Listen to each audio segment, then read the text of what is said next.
As I said, we've got 10 holidays to talk about, and the first is Diwali, which actually happened in October, but we're starting there because it is a festival of light.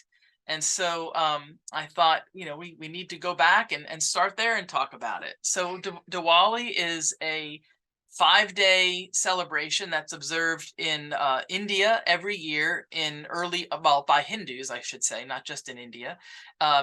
Every year in early autumn after the conclusion of the summer harvest. So it coincides with the new moon, and it's considered the darkest night of the Hindu lunisolar calendar.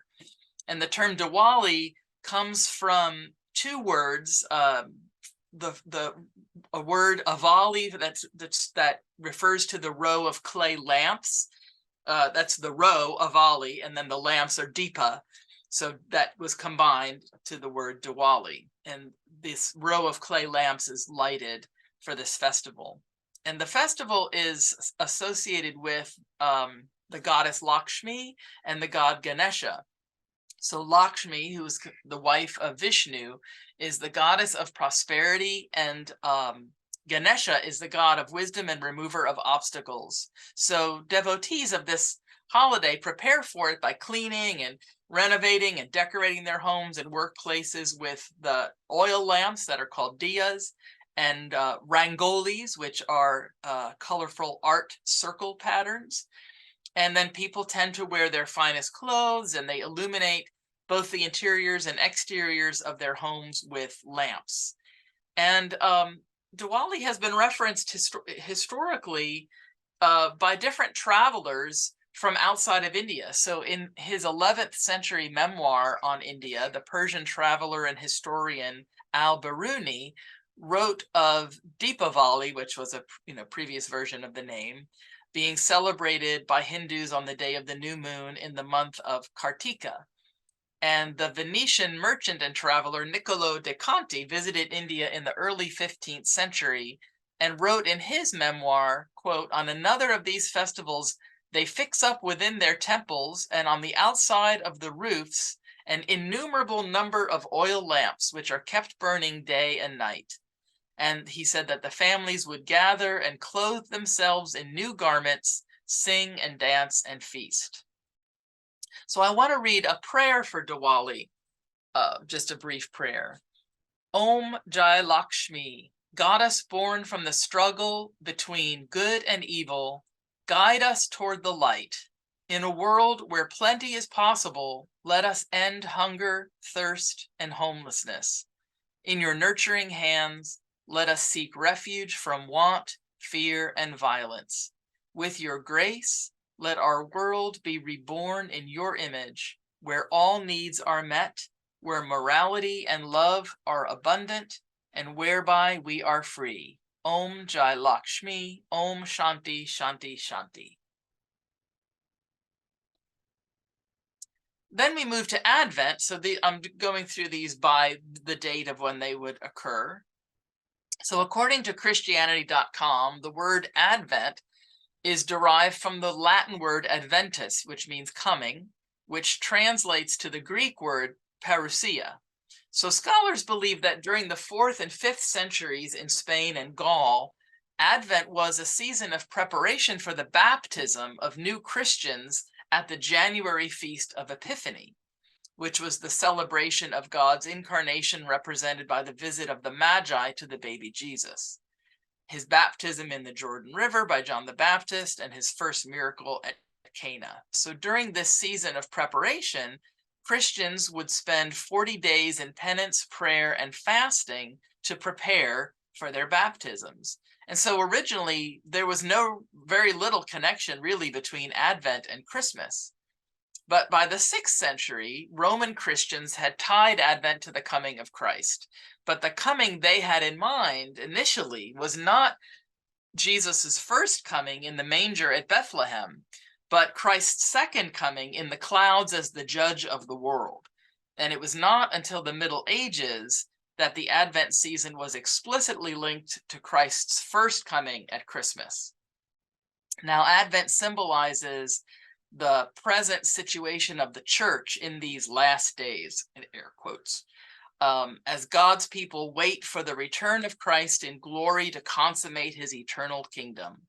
So the church considers itself to be in a similar situation to Israel at the end of the Old Testament, in exile, waiting and hoping in prayerful expectation for the coming of the Messiah.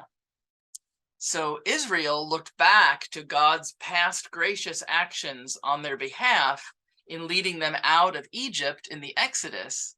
And on this basis, they called for God once again to act for them. So in the same way, the church during Advent looks back upon Christ's coming in celebration, while at the same time looking forward in eager anticipation to the coming of Christ's kingdom when he returns for his people.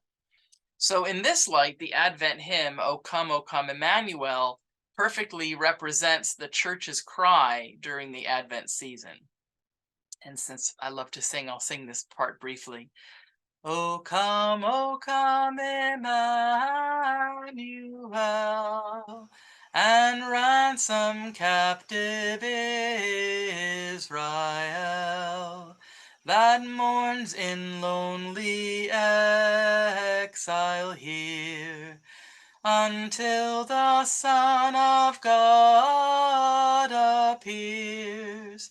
Rejoice, rejoice, Emmanuel shall come to thee, O Israel. Now, a common tradition during Advent is the making and lighting of an Advent wreath, which is what you see pictured in the slide there. So the Advent wreath first appeared in Germany in 1839, and a Lutheran minister who worked at a mission for children created a wreath out of a wheel of a cart, and he placed 20 small red candles and 4 large white candles inside the ring. And so the red candles were lit on weekdays and the 4 white candles were lit on Sundays. Now, eventually, the Advent wreath was created out of evergreens, symbolizing everlasting life in the midst of winter and death. And the circle reminds us of God's unending love and the eternal life God makes possible. Advent candles are often nestled in the evergreen wreath, and then sometimes people will add additional decorations like holly and berries. And I liked this quote from Dietrich Bonhoeffer where he says, "The celebration of Advent is possible only to those who are troubled in soul, who know themselves to be poor and imperfect, and who look forward to something greater to come." Next, we move to Hanukkah, which happens this year on December 18th to the 26th. It's an 8-day Jewish celebration, spelled those 2 different ways I've got there on the slide. And it commemorates the rededication during the 2nd century BC of the Second Temple in Jerusalem, where, according to legend, Jews had risen up against their Greek-Syrian oppressors in the Maccabean revolt. Now, Hanukkah, which means dedication in Hebrew, begins on the 25th of Kislev on the Hebrew calendar and usually falls in November or December. It's often called the Festival of Lights, and it's celebrated with the lighting of the menorah and the eating of traditional foods and also games and gifts. Now, the events that inspired the Hanukkah holiday took place during a particularly turbulent phase of Jewish history. So around 200 BC or BCE, Judea, which is also known as the land of Israel, came under the control of Antiochus III, the Seleucid king of Syria, who allowed the Jews who lived there to continue practicing their own religion. But his son, Antiochus IV, Epiphanes, proved less benevolent. And ancient sources say that he outlawed the Jewish religion and ordered the Jews to worship Greek gods. In 168 BC, his soldiers descended upon Jerusalem, massacring thousands of people and desecrating the city's holy Second Temple by erecting an altar to Zeus and sacrificing pigs within its sacred walls. So, led by the Jewish priest Mattathias and his 5 sons, a large-scale rebellion broke out against Antiochus and the Seleucid monarchy. So when Mattathias died in 166 BC, his son Judah, known as Judah Maccabee, which means the hammer, took the helm, and within 2 years, the Jews had successfully driven the Syrians out of Jerusalem, relying largely on guerrilla warfare tactics. And Judah called on his followers to cleanse the Second Temple, rebuild its altar, and light its menorah, the gold candelabrum whose 7 branches represented knowledge and creation and were meant to be kept burning every night. So according to the Talmud, one of Judaism's most central texts, Judah Maccabee and the other Jews who were part of the rededication of the Second Temple witnessed what they believed to be a miracle. Even though there was only enough untainted oil to keep the menorah's candles burning for a single day, the flames continued flickering for 8 nights, leaving them time to find a fresh supply. So this wondrous event inspired the Jewish sages to proclaim a yearly 8-day festival. Now, Hanukkah does not appear in the Torah, which was written prior, but it's mentioned in the Christian New Testament as the feast of dedication that Jesus attended. So the Hanukkah celebration revolves around the kindling of a 9-branched menorah, known in Hebrew as the Hanukkah. And on each of the holiday's 8 nights, another candle is added to the menorah after sundown. The 9th candle, called the shamash, or helper candle, is used to light the others. And Jews typically recite blessings during this ritual and display the menorah prominently in a window as a reminder to others of the miracle that inspired the holiday. Now, in another allusion to the Hanukkah miracle, traditional Hanukkah foods are fried in oil. So potato pancakes or latkes, jam-filled donuts, those kinds of things are particularly popular in Jewish households. And other customs include playing with the 4-sided spinning tops called dreidels and exchanging gifts. Now, in recent decades, particularly in North America, Hanukkah has exploded into a major commercial phenomenon, mostly because it falls near or overlaps with Christmas. But from a religious perspective, it remains a relatively minor holiday that really places no restrictions on working, attending school, or other activities, which the more important, significant holidays do put those restrictions. So the 3 blessings are said as the candles are lit. The first of those, and I'll do my best to not butcher the Hebrew. I can say the beginning part. The last part I'm not so sure about. But anyway, the first blessing goes like this.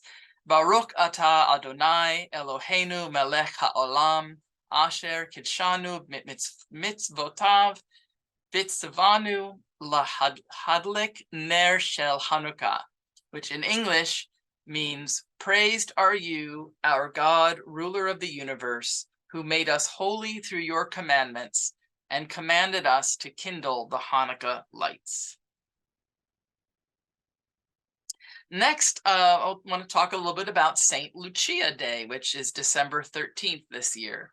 So this day commemorates Lucia of Syracuse, a martyr who, according to legend, brought food and aid to Christians hiding in the Roman catacombs, wearing a candle-lit wreath on her head to light her way and leave her hands free to carry as much food as possible.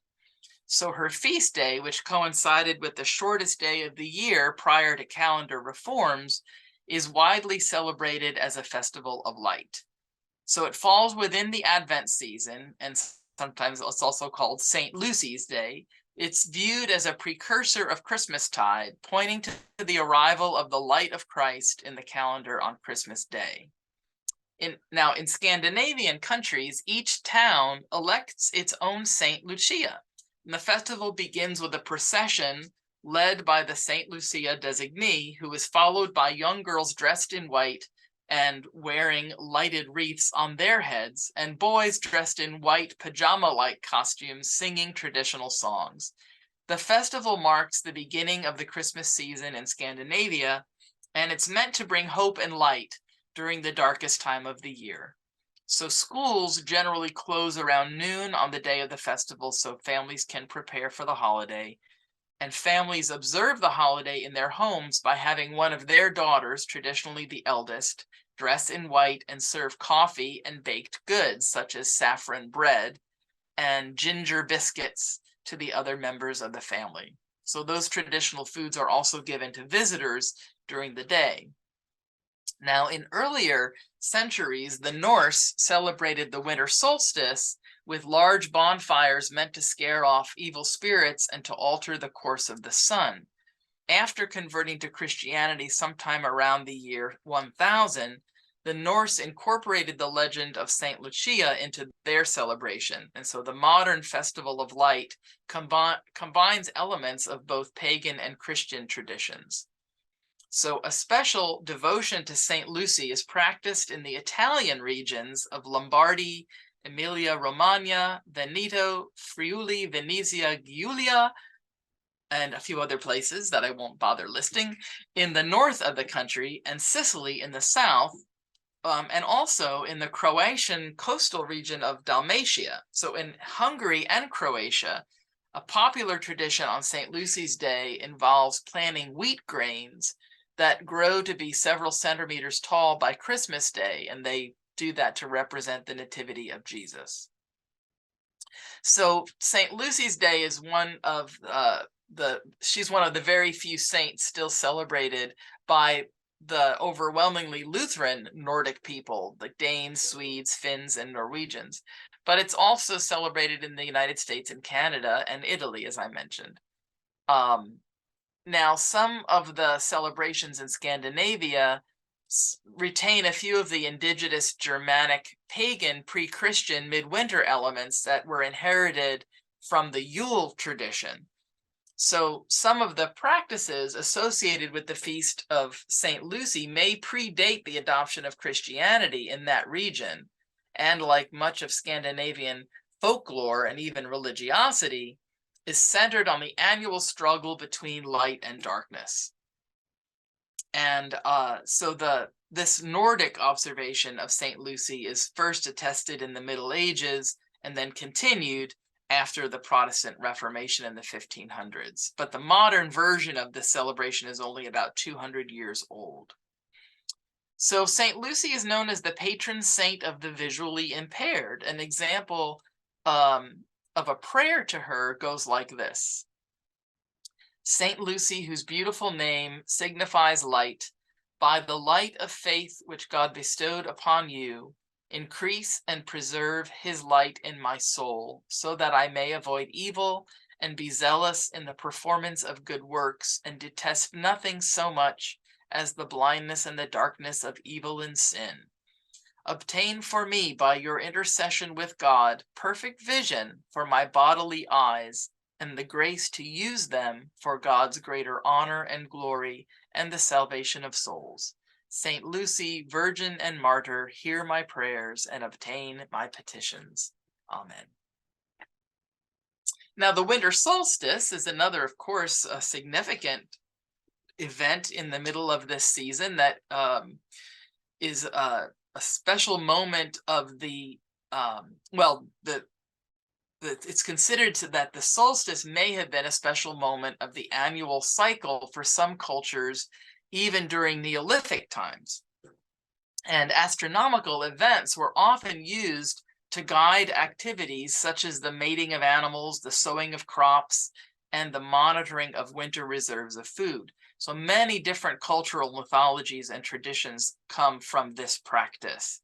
And when we can understand that that is true by some of the physical remains that have existed in the layouts of late Neolithic and Bronze Age archaeological sites like Stonehenge in England and Newgrange in Ireland.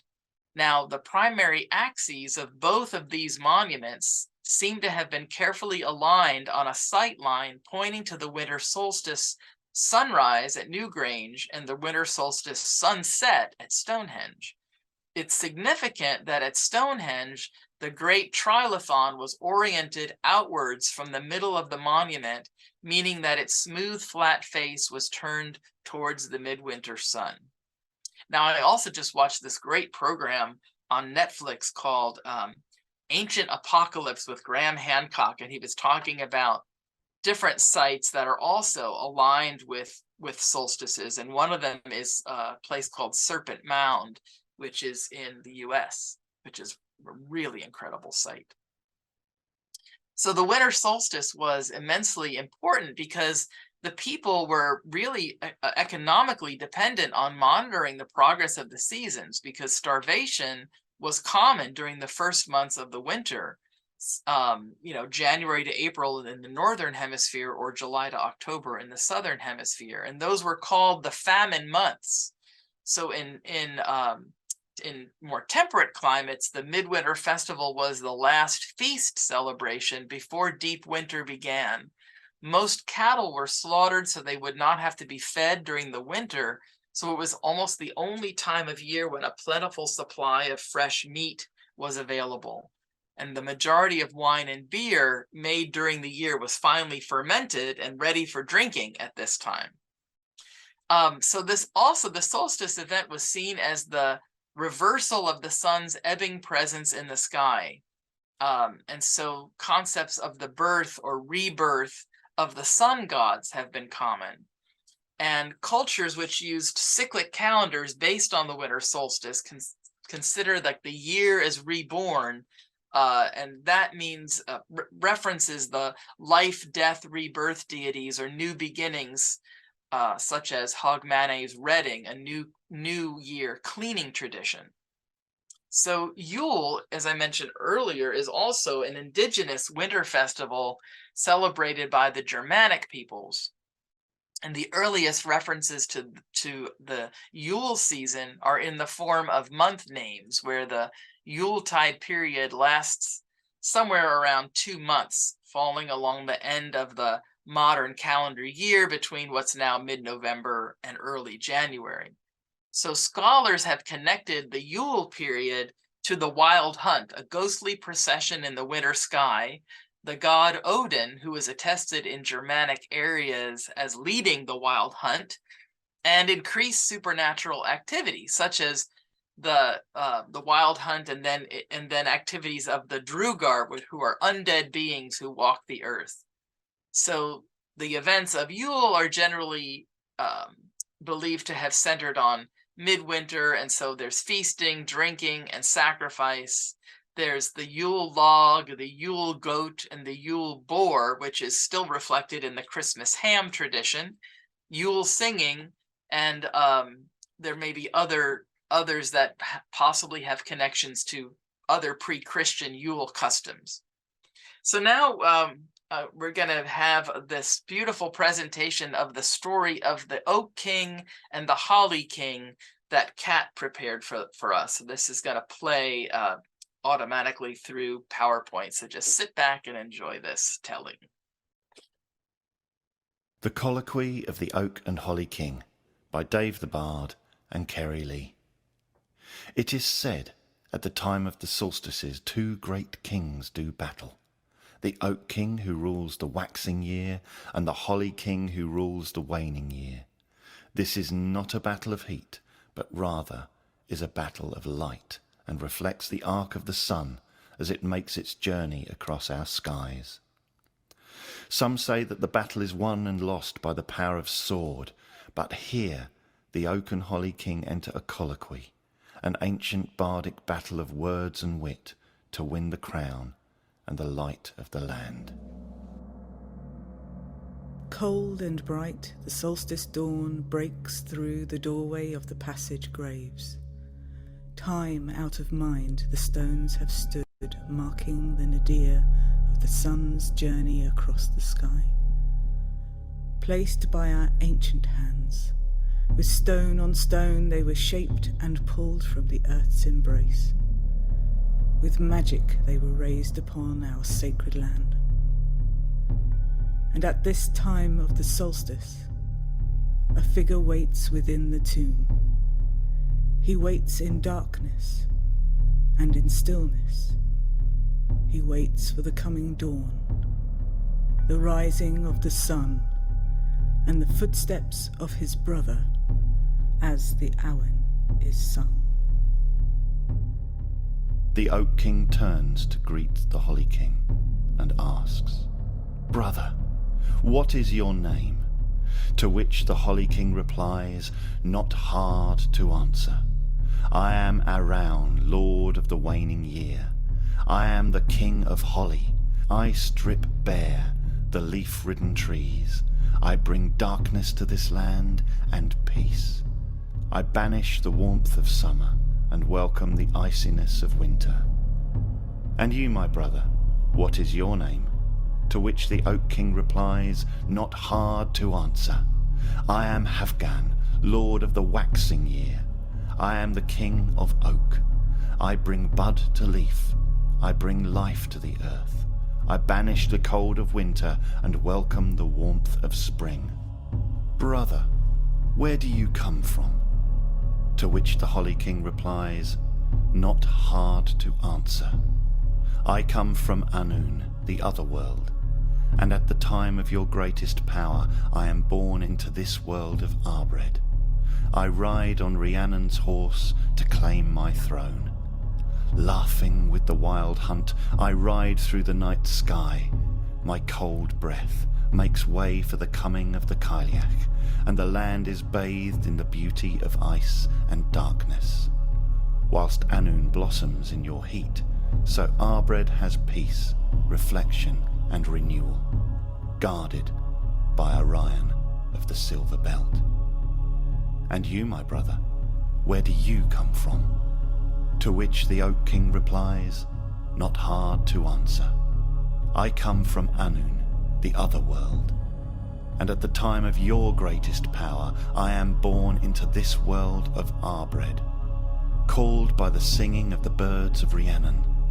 The warmth of my breath and my seed awakens the life within my queen, and the land is bathed in the beauty of our love. Whilst Anun is ruled by winter and ice, so Arbred blossoms, caressed by the heat of my gazing eye. Brother, what art do you perform? To which the Holly King replies, not hard to answer. I give space to thought, bring renewal from death, bring rest to life and transformation to your crown of green. I light the inner fire and the hearth, and quicken the heart of the beast. My bards are the stillness of the winter sky, the reflection on the water, the tears of the ice. Life returns to that space where dreams are foregathered. Lovers lie before the flickering fires in their homes, and new life is nourished as my lady strips bare the branches and lays her cloak of white across the land. And you, my brother, what art do you perform? To which the Oak King replies, not hard to answer. I lift the saddened heart, bring life to death, shape the hidden green, give flight to birds and insects. My bards sing upon their wing, my orchestra plays music within the land. Life returns, and in that space where thought becomes dream, lovers walk upon the warm earth and lay under the stars and the sun together. And I am here, brother, to take my crown. The Holly King places the crown on the Oak King's head and says, then take this crown, but know this, even though you begin your rule, my frost will form, my touch will turn leaf to earth, turn the fields to hardened mud, and I will cool the oceans. For although you take the power of light, I retain the power of winter, until your lady joins you at Beltane.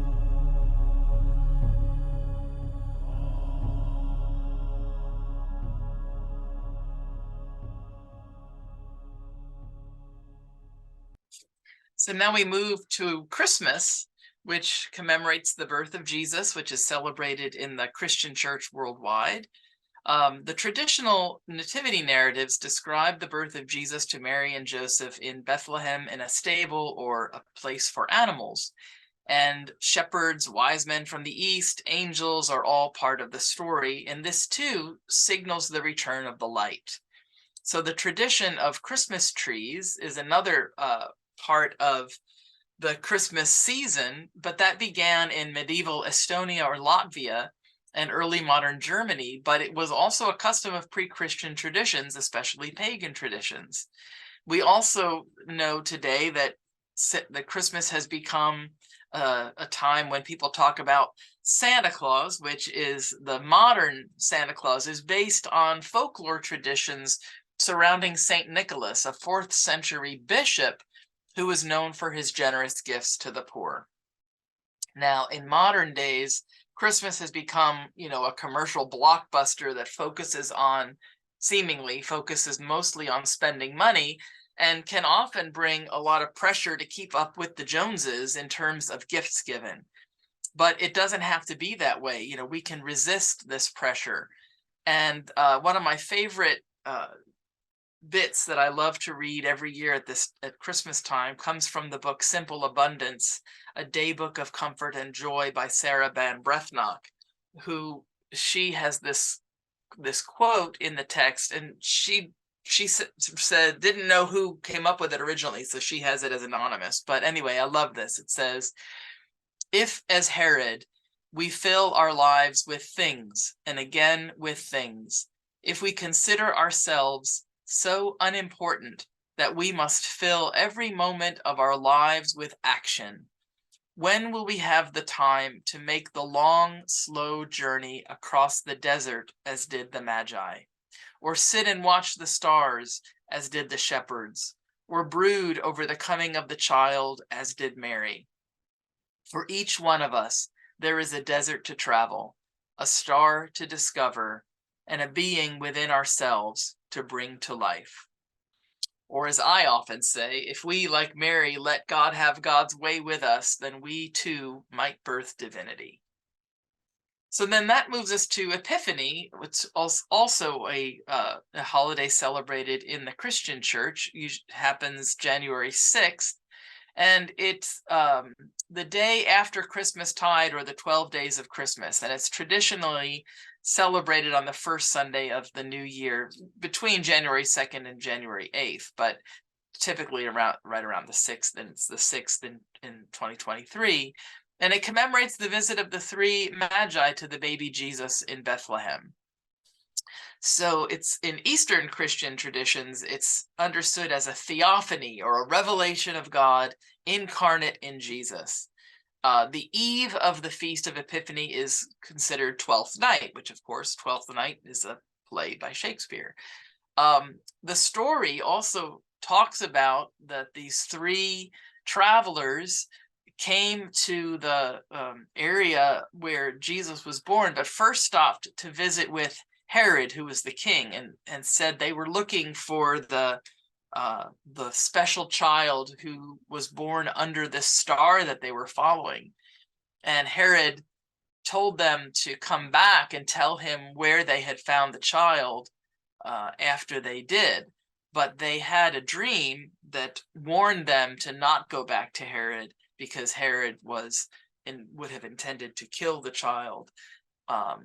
And of course, there are other stories about his murdering of the innocent babies when he did not know which specific child was born. The 3 wise men were said to have brought gifts of gold, frankincense, and myrrh. And we might think of gold as symbolizing kingship, frankincense as symbolizing deity, and myrrh as symbolizing death. Now, the Magi are sometimes understood as astronomer priests, but also as kings, so that, kind of differs. Now, a Catholic devotional writer named Edward Hayes notes in his book, A Pilgrim's Almanac, that Epiphany is a day to honor the great star that led the Magi to the Christ child. He says, it's a day to bring peace and a blessing to your home, and to ponder the larger home in which you live, our galaxy, which is located in that vast and awesome neighborhood of the universe. And so he offers a good ritual for Epiphany. He says, step outside this evening and look up at the over 200 billion stars that blaze in beauty in our galaxy alone. The splendor of it should cause you to pray, as did the Magi, in adoration of God. So, of course, there's the famous, well-known hymn, We Three Kings, associated with this holiday. I'll just sing the first verse and the refrain. We three kings of Orient are, bearing gifts we traverse afar, field and fountain, moor and mountain, following yonder star. Oh, star of wonder, star of light, star with royal beauty bright, westward leading, still proceeding, guide us to thy perfect light. So, of course, you can see here references also to light. Next, we come to Kwanzaa, which is an annual celebration of African American culture that runs typically from December 26th to January 1st, and which culminates in a communal feast called Karamu, which is usually on the 6th day. So Kwanzaa was created by an activist named Maulana Karenga, and who based it on the African harvest festival traditions from various parts of West and Southeast Africa, and it was first celebrated in 1966. Now, Maulana Karenga was an American who created Kwanzaa during the aftermath of the Watts riots as a specifically African American holiday. He said his goal was to give Blacks an alternative to the existing holiday of Christmas and give them an opportunity to celebrate themselves and their history rather than simply imitate the practice of the dominant society. So for Karenga, who was a major figure in the Black Power movement of the 60s and 70s, the creation of such holidays also underscored the essential premise that you must have a cultural revolution before the violent revolution. The cultural revolution, he said, gives identity, purpose, and direction. Now, I don't know if he was calling for a violent revolution, but according to him, the name Kwanzaa comes from the Swahili phrase Matunda ya Kwanzaa, meaning first fruits. And first fruits festivals exist in Southern Africa, and they're celebrated typically in December and January with the Southern Solstice. And Karenga was partly inspired by an account he read of the Zulu festival called Umkosi Wakwashama. It was decided that he decided to spell the Kwanzaa holiday with this additional A on the end so that it would have a symbolic 7 letters. And during the early years of Kwanzaa, he said it was meant to be an alternative to Christmas, but later he came to recognize that many people choose to celebrate both holidays. So Kwanzaa celebrates what its founder called the 7 principles of Kwanzaa, or Nguzo Saba, the 7 principles of African heritage. And they were developed in 1965, a year before the holiday itself. And these 7 principles are all denoted by Swahili words, and together comprise the Kawaida, or common philosophy, a synthesis of nationalist, Pan-Africanist, and socialist values. And each of the 7 days of Kwanzaa is dedicated to one of these principles. So it starts with umoja, which is unity, and which means to strive for and maintain unity in the family, community, nation, and race. Second is kujachagulia, or self-determination. And I'm sure I'm not speaking these words correctly, but I'm doing my best, which means to define and name ourselves as well as to create and speak for ourselves. The third principle is ujima, which is collective work and responsibility, which talks about building and maintaining our community together and making our brothers and sisters' problems our problems and to solve them together. The fourth is ujamaa, or cooperative economics, to build and maintain our own stores, shops, and other businesses and to profit from them together.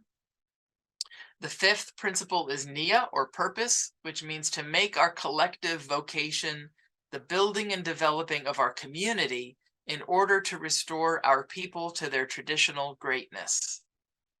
The sixth principle is Kumbha, or creativity, to do always as much as we can in the way we can in order to leave our community more beautiful and beneficial than we inherited it.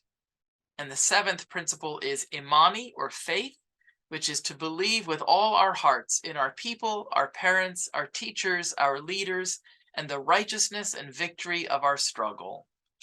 And so the different symbols that have been associated with Kwanzaa include a candle holder and candles, the crops and corn, the unity cup, and also they share gifts, and homes are often decorated with kente cloth, which is an African decorative cloth, African artistic designs. Next, we move to New Year's Eve, which is, of course, the last day of the year, December 31st, which is often celebrated with dancing, eating, drinking, fireworks. And it's interesting to note that the line islands, which are part of Kiribati, which I'm not familiar with Kiribati, and Tonga in the Pacific Ocean are the first places to welcome the new year, while American Samoa, Baker Island, and Howland Island, which are part of the U.S. minor outlying islands, are among the last to welcome the new year. Now, I was interested in this history of New Year's Rockin' Eve, which is, you know, a program that many of us watch on New Year's Eve. And its creator and namesake was the entertainer Dick Clark, who conceived New Year's Rockin' Eve as a younger skewing competitor to Guy Lombardo's popular and long-running New Year's Eve big band broadcasts on CBS. Now, his Dick Clark special first aired on December 31st, 1972. And its first two editions were broadcast by NBC and hosted by Three Dog Night and George Carlin, respectively, with Clark anchoring coverage from Times Square. In 1974 and 5, the program moved to its current home of ABC, and Clark assumed the role of host. Now, following the death of Guy Lombardo and the decline of CBS's specials, New Year's Rockin' Eve grew in popularity and became ingrained in pop culture, prompting Clark himself to make appearances on other programs in parodies of his role.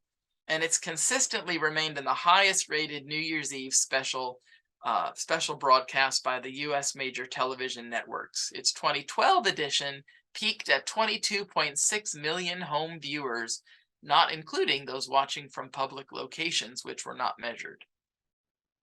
Now, a song that is very popular at the New Year celebrations is Auld Lang Syne, which is based on a poem written by Robert Burns in 1788. So he was Scottish, and this Auld Lang Syne is Scots title, Scottish words, and they may be translated into standard English as something like old long since, or less literally long, long ago, or days gone by, times long past, or old times. So consequently, for Auld Lang Syne, as it appears in the first line of the chorus, might be loosely translated as for the sake of old times. And of course, we might sing, should old acquaintance be forgot and never brought to mind? Should old acquaintance be forgot and days of Auld Lang Syne?